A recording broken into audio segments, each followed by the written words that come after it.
Olá, tudo bem a todos os nossos ouvintes? Nós estamos começando agora o primeiro programa, o programa piloto do Escavando Conhecimentos Podcast.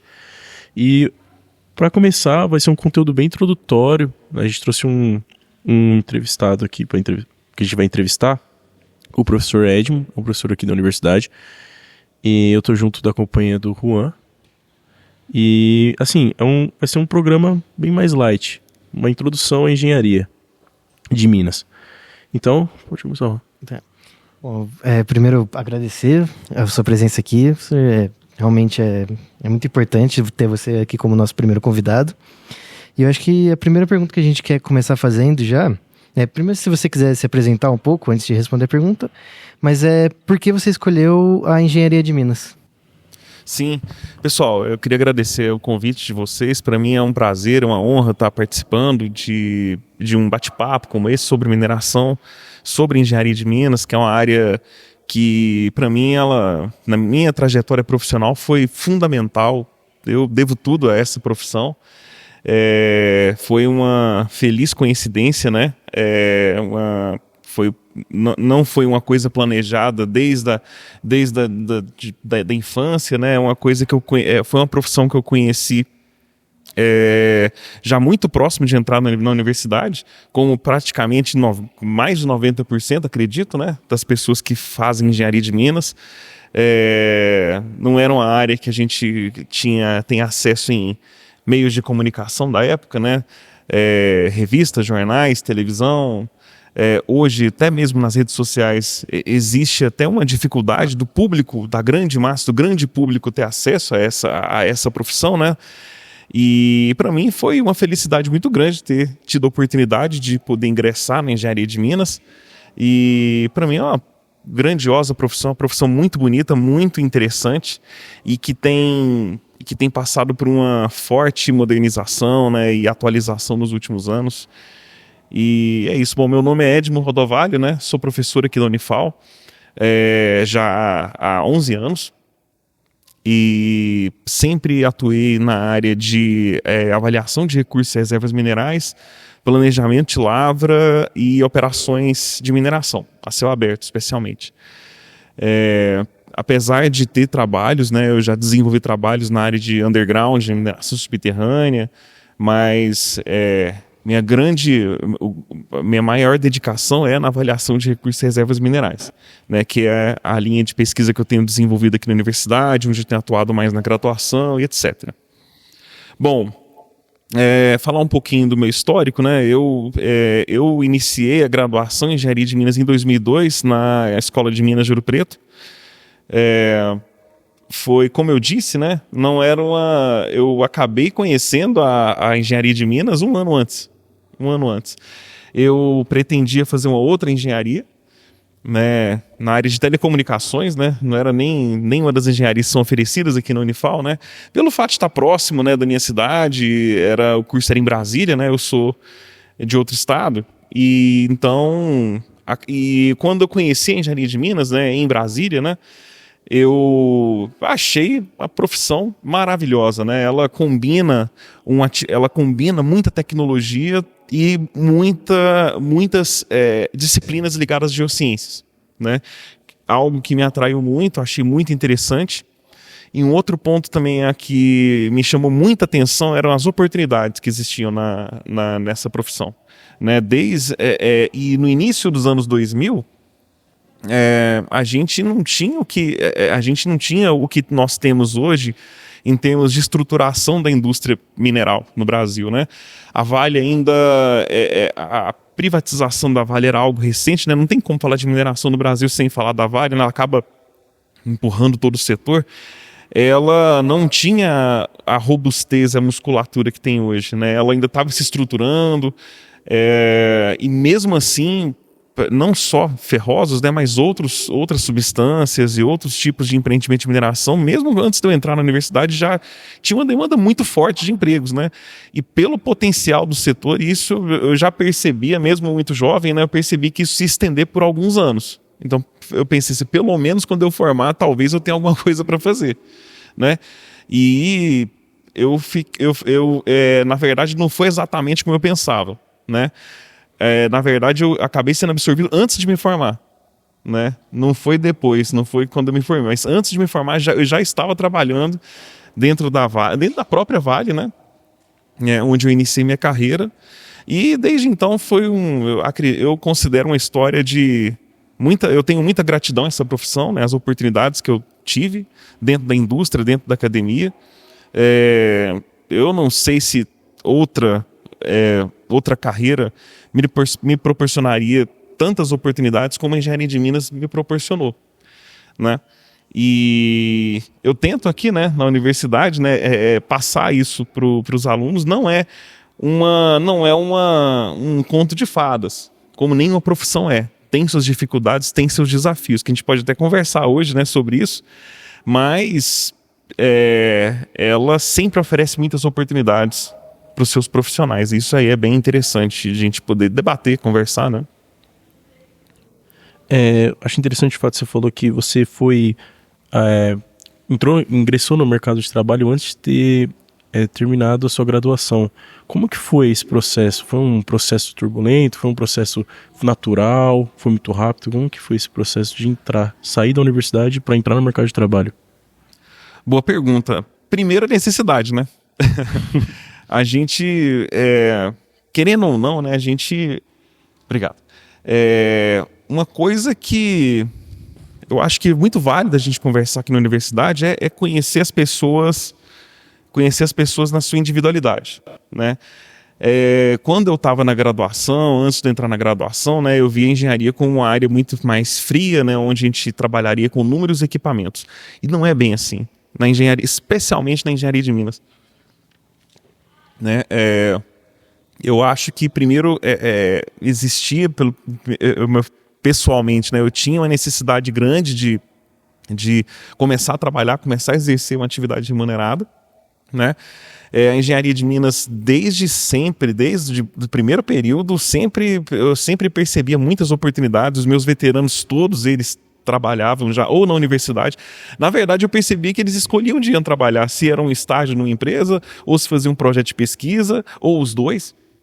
Isso me chamava muita atenção, né? Conversando com colegas que estudavam em outras universidades, fazendo outras engenharias, eles diziam que isso não acontecia numa engenharia elétrica, numa engenharia civil, isso não, mas aqui de forma nenhuma, né? E eram boas universidades públicas também. E isso me chamou muita atenção, né? E foi um processo pensado, tá? Eu me planejei para isso.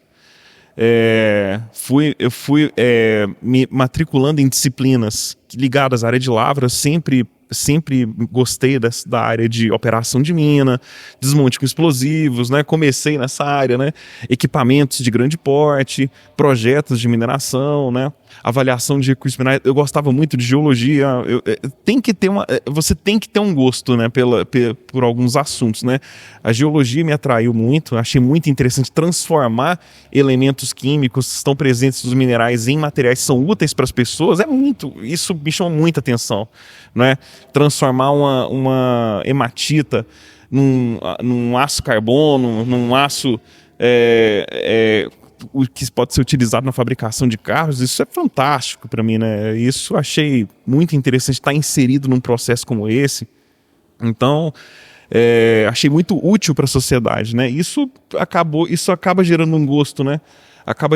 Isso cria um alento durante essa preparação, né, que eu fiz durante a minha graduação.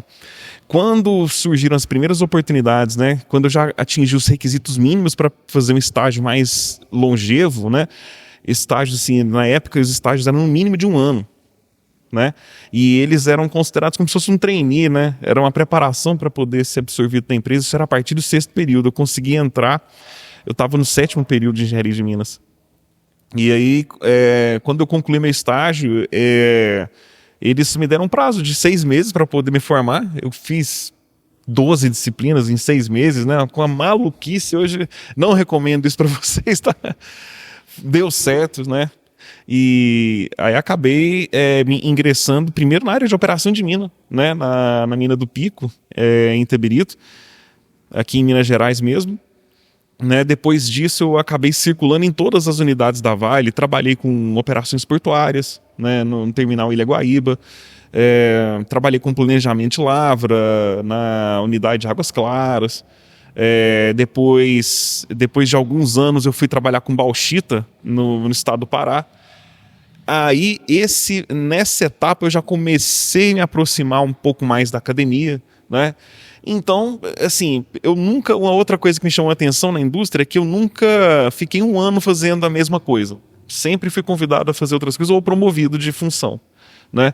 Que é uma coisa também rara em outras profissões, outras engenharias, né? E na verdade, nada do que eu fazendo a reflexão de todos esses anos, nada do que eu imaginava sobre a engenharia de Minas se cumpriu exatamente como eu pensava. Na verdade, eu fiquei surpreso. Na verdade, as coisas aconteceram mais rápido do que eu imaginava e foram mais intensas do que eu imaginava, né? Eu pensava, dentro de uns 2 anos talvez eu seja promovido. Não completava um ano, né? Eu acho que eu vou conseguir fazer um mestrado com, sei lá, quando tiver 10 anos de formado. Eu consegui fazer um mestrado com 5 anos de formado dentro da indústria, com a empresa financiando completamente o mestrado, coisa que hoje em dia é um pouco complicado pensar, né? A gente pensa na iniciativa privada como algo muito apartado e afastado da academia, né?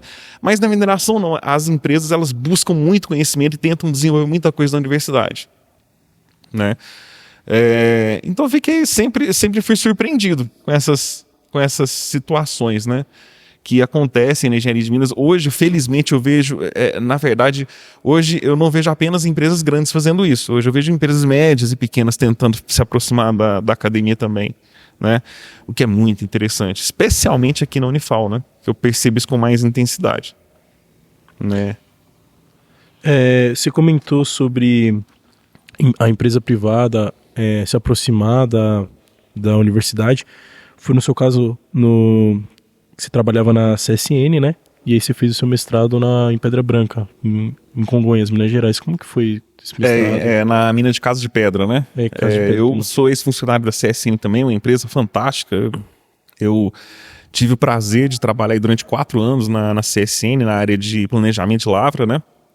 E lá eu aprendi muito. Foi nesse período que eu de fato consegui concluir meu mestrado, né? Ele se iniciou nas operações de bauxita da Vale, eu consegui concluir ele na CSN. Nesse meio tempo eu mudei de empresa, né? E na CSN continuou da mesma forma, esse mesmo ritmo, né? Sempre visitando novos desafios, sempre visitando áreas novas, né? Eu saí da Vale, né, como engenheiro pleno, entrei na CSN como sênior, passei como especialista, depois eu saí da empresa como coordenador de planejamento. Foram 3 funções em 4 anos, né? E aprendi muito, né, durante essa trajetória. Eu tenho contato com os meus colegas até hoje. Desenvolvi muitos trabalhos interessantes, escrevi alguns artigos em relação contextualizados nas operações do CSN, e para mim é um lugar que eu tenho muito boas memórias, né? Sempre que eu posso eu retorno, sempre que eu posso eu faço visitas, né? E é sempre bom, né, rever, né, ver como que está o desenvolvimento das operações, né, as novidades.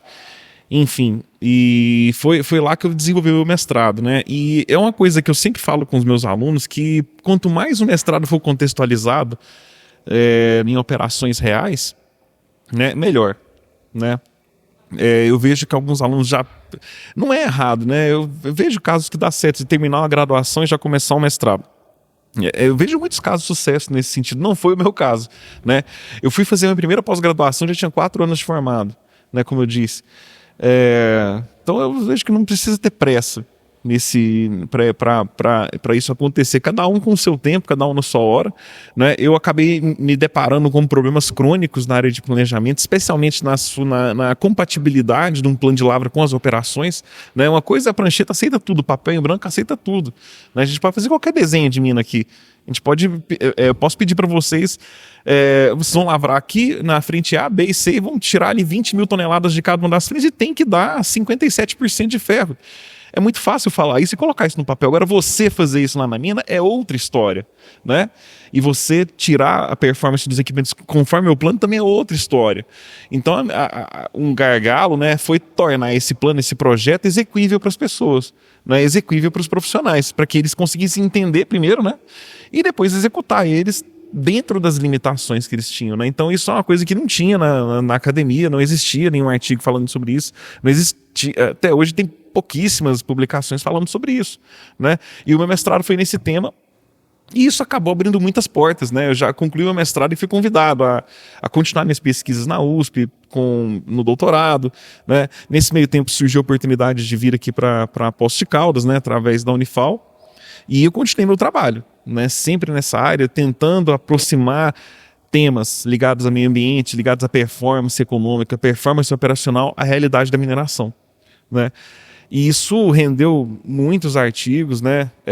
No doutorado, felizmente, ele acabou se desenvolvendo muito rápido, né?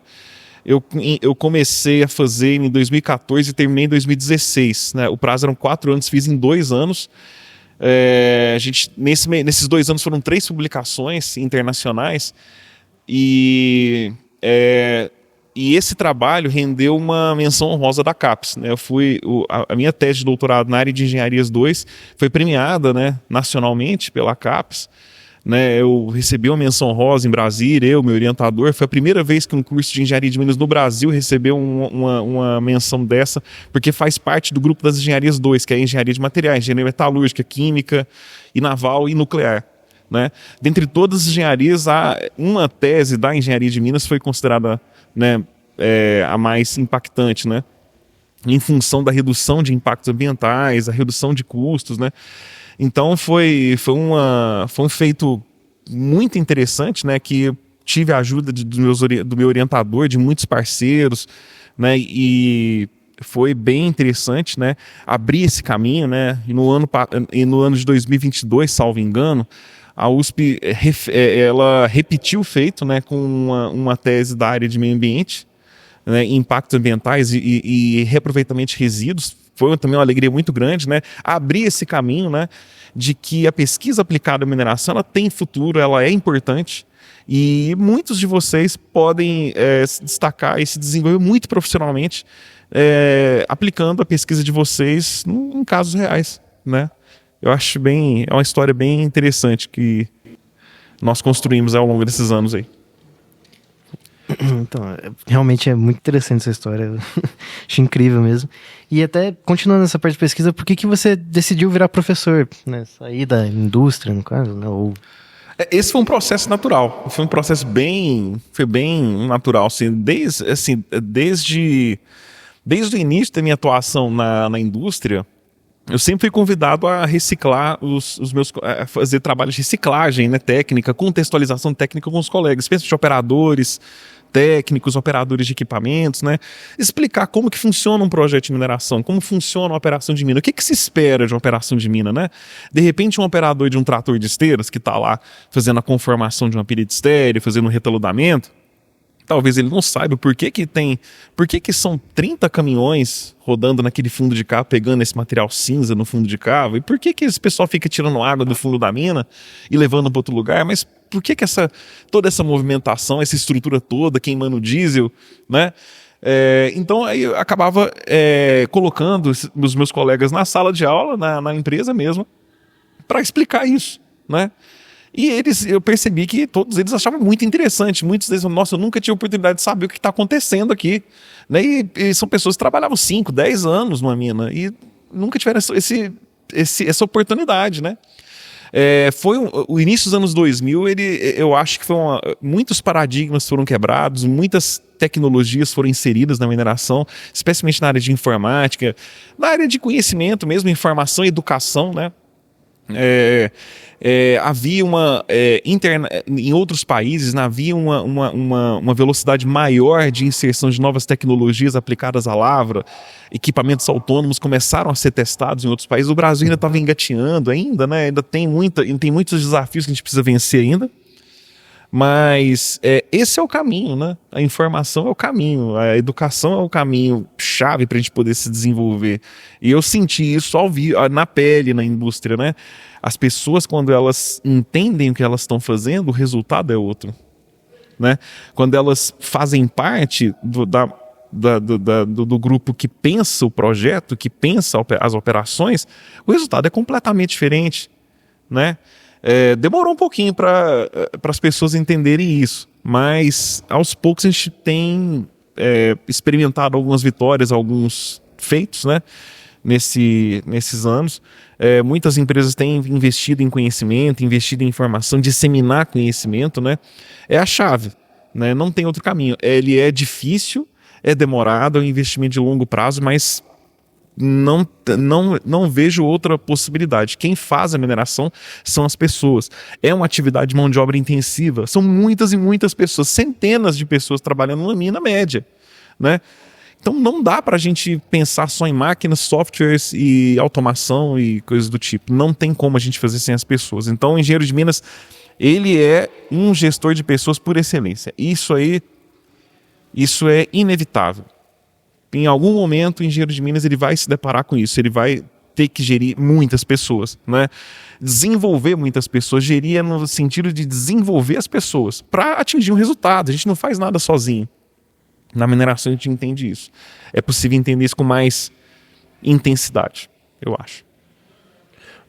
O professor, e como que você vê, você falou sobre a aplicação de novas tecnologias na indústria mineira e disseminação de conhecimento, como que você vê o mercado mineral nesses próximos anos, no futuro, para essa nova geração que está entrando? As notícias não são boas. Eu acho que vocês vão ter muito trabalho pela frente, né? Quem estava imaginando ir para a praia, descansar, ou ler livros de ficção, ou assistir a séries favoritas, está completamente enganado. Quem entrou na mineração está enrolado, porque vai ter muito trabalho. Vai ter muito trabalho, né? Aqui na região de Poços de Caldas, né, a gente está vendo, né, na nossa frente, né, acontecer investimentos bilionários no setor, né? Isso aí talvez eu diria que é sem precedentes aqui na cidade, né? A demanda internacional por as ETRs elas são crescentes, né? Existem muitas questões em aberto, né, relacionadas a esse tipo de indústria, né, das terras raras. Existem muitas questões em aberto no âmbito ambiental, no âmbito de processamento mineral, mas estamos aqui na universidade para responder isso, né? Nós nunca vamos negar um desafio, a gente nunca vai negar trabalho, né? A gente sempre vai buscar encontrar a melhor resposta, né? Pode ser que isso demore, pode ser que isso implique na previsão de recursos para isso, mas a gente vai sempre buscar uma resposta, uma solução para as questões ligadas à indústria de mineração, né? A sociedade precisa disso, a sociedade espera isso de nós, né? Não dá para dizer, não tem condições de a gente processar minerais de terras raras aqui em função da tecnologia atual. Então vamos desenvolver uma nova tecnologia, né? Então a gente não pode dizer que a gente não vai reduzir a oferta de minério de ferro ou de cobre ou de algum metal, né? Porque o nosso estilo de vida, o nosso padrão de vida exige isso, né? Os novos componentes eletrônicos, novas soluções para transporte, né? Elas geram uma pressão muito grande na indústria de mineração nesse aspecto, né? A gente sabe que alguns elementos, né, são fundamentais para a fabricação de baterias, para desenvolvimento de tecnologias de energia limpa, né? Até mesmo para a gente poder ter condições de reduzir os resíduos gerados da mineração e outras atividades industriais, nós precisamos de alguns elementos, alguns metais, alguns minerais específicos disponíveis, né, para que a indústria possa manufaturar alguns componentes, alguns equipamentos que dê condições para que a gente possa, por exemplo, purificar a água com mais precisão, com mais produtividade, né? Para a gente possa reprocessar rejeitos com mais eficiência, né? Então é um caminho sem volta. Se a gente quer sustentabilidade, a gente quer tornar a nossa vida em sociedade mais sustentável com o número de pessoas que estão vivendo na Terra hoje, não tem como a gente viver sem mineração, né? Se vocês não fizerem, outras pessoas vão fazer, né? Então, eu prefiro que os meus alunos daqui de Poços façam, né? Assumam essas responsabilidades, né? Que vocês têm todas as disciplinas e os requisitos para isso, né? E são carreiras fantásticas, né? A contribuição para a sociedade ela é muito grande, né? Isso é difícil a gente ver em redes sociais hoje, é difícil a gente ver no Instagram da vida, no Facebook, numa televisão, porque exige uma construção de um raciocínio profundo, né? A engenharia de Minas, ela não é uma profissão popular, né? Em função dessa profundidade, né? Numa primeira camada, a mineração ela é vista como predatória, mas a gente só vai conhecer o caráter fundamental que a mineração tem para a sociedade hoje na quarta, na quinta, na sexta camada, né? Então exige profundidade, exige dedicação, exige tempo, coisa que nem todas as pessoas hoje têm essa disponibilidade ou têm essa curiosidade de poder conhecer essas profissões, né? Então é algo que é sempre muito bom estar aqui, né, para a gente poder conversar sobre isso. Então você acha que, na sua opinião, um dos papéis da universidade, nós aqui no caso, é levar, disseminar esse conhecimento e tirar esses paradigmas da mineração? Porque parece que, quando a gente olha o brasileiro, né, o Brasil, vamos falar assim, comparado a alguns outros países que também são players da mineração, a sociedade brasileira parece que ela tem algum preconceito ou algum estigma contra a mineração. Na cabeça a gente sempre pensa numa coisa ilegal, numa coisa ruim, sendo que a nossa sociedade precisa, né? A mineração ela é uma coisa que sem a sociedade ela impacta as outras áreas, né? O agronegócio, a metalurgia e produtos, né? Como você falou, só depois da terceira ou quarta indústria que a gente vai conseguir ver a mineração de uma forma boa. Então você acha que a universidade tem esse papel de levar, disseminar esse conhecimento para terminar com esses paradigmas? Com certeza, a universidade no Brasil hoje, especialmente a universidade pública, né, ela tem esse papel-chave para poder amadurecer, né, amadurecer o grau de conhecimento, o grau de profundidade da sociedade em relação não só à mineração, mas outras atividades também, né? Especialmente a mineração, ela tem um componente histórico muito forte nesse aspecto, né? A gente sabe que o histórico de mineração no Brasil, né, como é que começou no ciclo do ouro, né? Lá que remonta lá no final do século XVII, início do século XVIII, né? Ela teve algumas características um pouco traumáticas, né, para a sociedade no Brasil, né? Ao longo desse período, né, a gente teve alguns episódios, né, no século XX a gente teve alguns episódios, por exemplo, da Serra Pelada, né, que as imagens são muito impactantes, o contexto é muito impactante, né? Isso não precisa de mais de 10 segundos para as pessoas ficarem impactadas com aquelas cenas, né? Mas cabe dizer que a mineração brasileira, né, a indústria de mineração brasileira, ela é muito pujante, tem um futuro brilhante, né? Cabe a nós, da universidade, esclarecer esses itens, né? Dizer, por exemplo, que como você mesmo citou, né, um garimpo ilegal. Um garimpo ilegal ele não chega a ser nem um assunto de mineração, é um caso de polícia, né? Se eu abrir uma fazenda e plantar maconha na fazenda, isso é agricultura? Não é agricultura, isso é um caso de polícia, né? Você tem que acionar uma polícia e resolver o problema. Se eu começar a cultivar drogas numa fazenda, isso não é agronegócio, né? Do mesmo jeito, se eu abrir um garimpo numa terra indígena, isso não é mineração, né? Então, atualmente eu vejo até que alguns colegas não chegam até nesse nível, nesse mérito, porque é um caso de é um inquérito policial, né? Então a gente trata até mesmo esse tipo de situação a gente tem que falar, né? A gente tem que contextualizar. Simplesmente eu não conheço, porque é um caso de polícia. Eu não sou polícia, eu não sou investigador, né?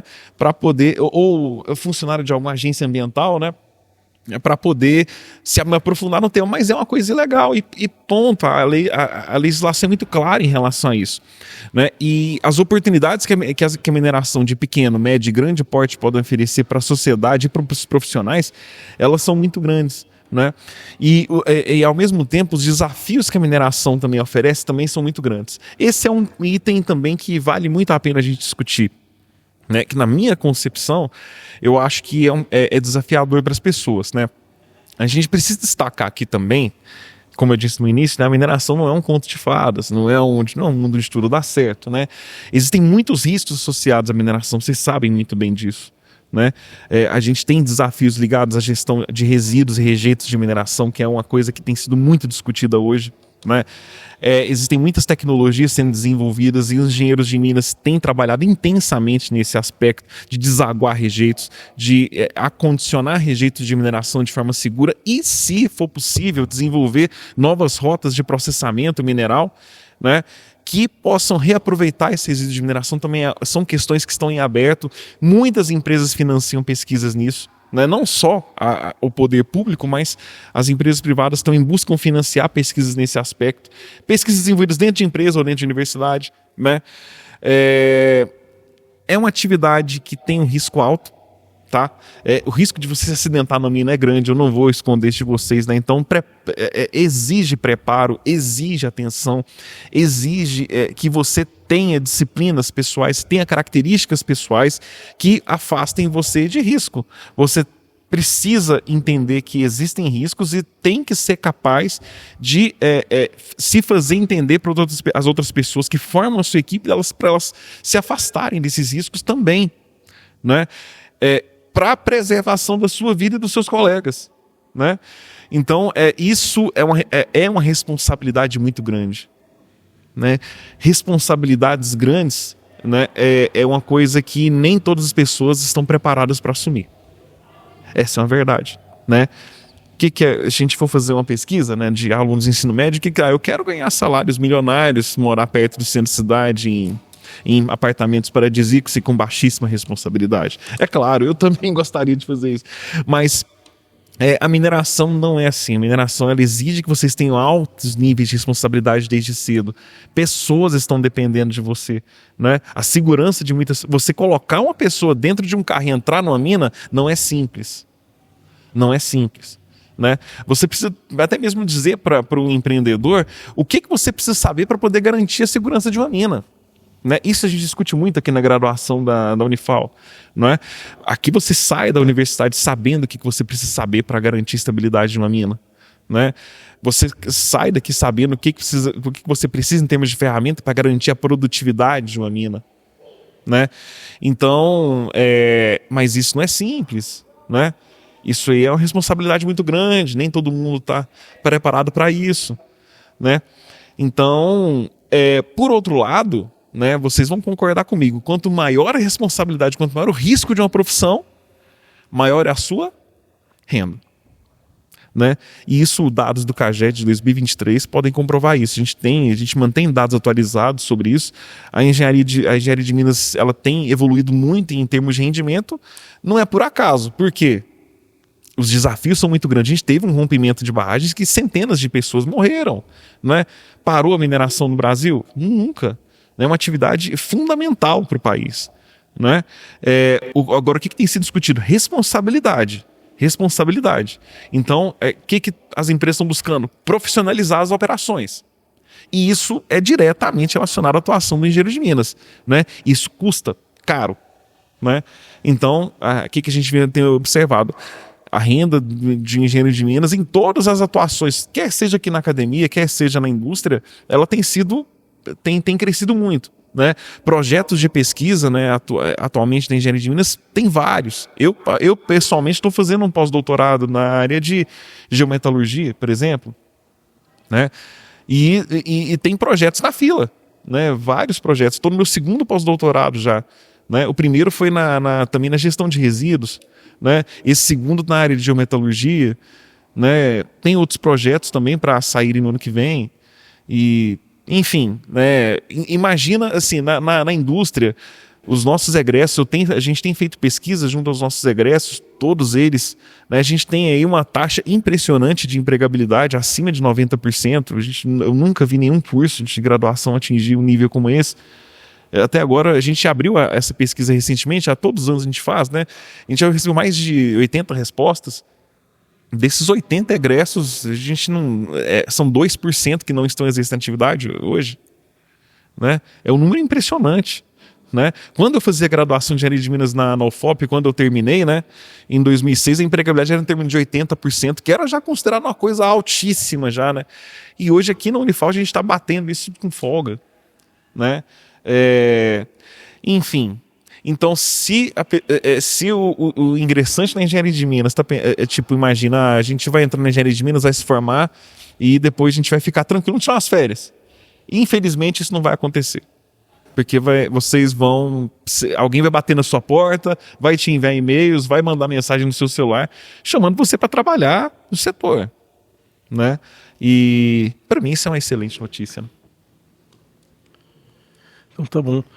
O setor necessita de mão de obra, né? É um mercado... Porque a gente tem que pensar assim, no Brasil, o mercado de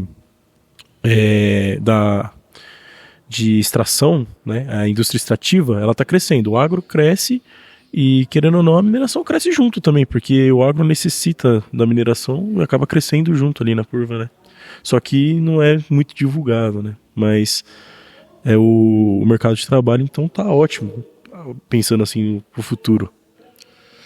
Pensar no agronegócio no Brasil, né? A gente, os setores principais, né, que têm sido vetores de crescimento no Brasil, construção civil e agronegócio, né? Todos eles são intimamente ligados à mineração, né? Agregados de construção civil, né? Pergunto a vocês, qual cidade aqui do sul de Minas não tem uma pedreira? Todo mundo tem uma pedreira perto. Fornecendo brita e tudo que produz vende. Já pararam a pensar nisso, né? Calcário, né? Calcário agrícola, insumos para correção de solo, acidez do solo. O que produz, vende. O Brasil, ele importa fertilizantes, né? Tudo que você produz de fosfato vende aqui, né? No Brasil, então, o agronegócio, ele é um grande consumidor de produtos da mineração, né? Isso a gente tem observado aqui no nosso quintal. Né, o que dirá em escala nacional, em escala internacional, né? Então, essa afirmação é válida. Existem gráficos, existem informações. Nós temos aqui internamente no curso, nós acompanhamos, nós monitoramos essas informações. E, de fato, o crescimento, a participação no PIB do agronegócio, ela é paralela à participação da mineração, né? Então, se a gente vê aí o agronegócio, ele com esse crescimento, né, que a gente tem observado nos últimos anos, tenha certeza que a mineração tem acompanhado paralelamente, né, esse setor. Bom, agora acho que só também porque eu fiquei curioso quando você falou sobre os perrengues que você passou quando você trabalhava, né? Se você quiser falar um pouquinho sobre... Eu acho que o que mais me chama a atenção é em termos de segurança, né? Para mim isso, assim, eu vou falar com muita sinceridade, incomoda, né? Incomoda você ter ser obcecado por segurança. A palavra certa é isso, é obsessão por segurança, né? Quando eu tinha minha atuação nas operações, né? Não na área de planejamento, na área de planejamento também, mas quando eu estava nas operações mesmo de mina, era uma obsessão. Eu dormia e acordava pensando em segurança das pessoas, segurança dos equipamentos, segurança das operações, fazer modificações constantes na área de operação de mina para garantir mais segurança, mais sinalização, mais conscientização, né? E mesmo assim, eu infelizmente me deparei com acidentes, né? Acidentes leves, acidentes graves, acidentes gravíssimos, acidentes letais, né? Perdi colegas, né, em exercício profissional, mas isso para mim foi para mim uma experiência que eu tento passar para os meus alunos, né, que é um tema muito importante, muito relevante. A gente, desde a prancheta no projeto, a gente pode tomar medidas e ações que podem salvar vidas, né? Isso não é brincadeira, né? Isso é verdade. A gente tem condições de, no projeto, fazer intervenções numa mina que podem salvar uma vida, né? A gente tem que ter essa noção, né? O que a gente pode fazer no projeto de mineração que pode evitar um acidente, né? Pode ser um acidente de colisão, que ninguém se machuque, mas essa colisão pode machucar fatalmente uma pessoa, né? Talvez eu diria que esse fosse a maior dificuldade que eu tive, assim, lidar com essas situações, mas a gente tem que confiar no nosso conhecimento, confiar na nossa capacidade, confiar na nossa equipe, né? E seguir em frente, né? E a gente tem que ter confiança, tem que ter muita segurança de que esse tipo de evento não vai acontecer mais, que vocês vão ter, que a gente tem que ficar sempre cada vez mais atento, né? É como se fosse dirigir, né? Quem é motorista sabe, né? Cada dia é um dia diferente. Por mais que quanto mais você dirige, mais teoricamente mais habilidade você tem, né? Mas a gente tem que sempre desconfiar disso, né? Sempre ficar atento, sempre dirigir com cuidado, operar uma mina com cuidado, visitar os lugares com cuidado, não ter a visão viciada, né? Então, o perrengue que eu acho mais, assim, que mais me chama atenção, que eu mais chamo a atenção das pessoas é por questões ligadas à segurança, né? É muito difícil você chegar para trabalhar e ver pessoas acidentadas, né? Então, não desejo isso para ninguém. Eu conheço pessoas que ficaram 30 anos trabalhando numa mina e nunca viram nenhum acidente, né? Acho que isso é perfeitamente possível de acontecer com vocês, por exemplo, né? Diferente de mim, né? Que eu tive essa infelicidade de me deparar com acidentes graves, né? Na mineração, mas já isso faz parte do passado e a gente está aqui para poder compartilhar essas experiências para que elas nunca mais aconteçam, né? Tanto ligadas às operações quanto ligadas à gestão de resíduos, por exemplo. A gente não pode esquecer dos incidentes que acontecerem em Brumadinho, em Mariana, né? E nós estamos aqui e eu tenho trabalhado intensamente nesses assuntos, tenho artigos publicados, participei da Força Tarefa do Estado de Minas Gerais no primeiro rompimento de Mariana, né? A gente elaborou um documento de boas práticas, tudo isso no esforço para que isso não se repita mais, né? Eu acho que a gente tem plenas condições de atingir isso. Com a ajuda de vocês, a gente vai atingir um novo patamar de segurança na mineração no Brasil, né? E é isso que a gente espera. Obrigado, professor. Gostaria de agradecer a sua presença mais uma vez. E eu gostaria se você ouviu até aqui, por favor, segue a gente no Instagram, se inscreve no canal do YouTube. A gente vai postar esse episódio em algumas plataformas. Vai ser no YouTube, no Spotify, no SoundCloud e no Deezer. Então segue a gente lá, rapaziada. Dá um salve, dá um like. E se quiser entrar em contato com a gente, pode entrar no direct do Instagram ou pode mandar um e-mail no escavandoconhecimentos@gmail.com. Caso alguém queira patrocinar alguma coisa também, a gente está aceitando. Então eu gostaria de agradecer mais uma vez a sua presença, professor, a do Juanzito, e a toda a equipe que está ajudando por trás, que não é só quem está apresentando, tem uma equipe grande por trás, a gente está cada dia tentando melhorar mais o programa. Obrigado, professor. Obrigado, pessoal. Muito obrigado, professor.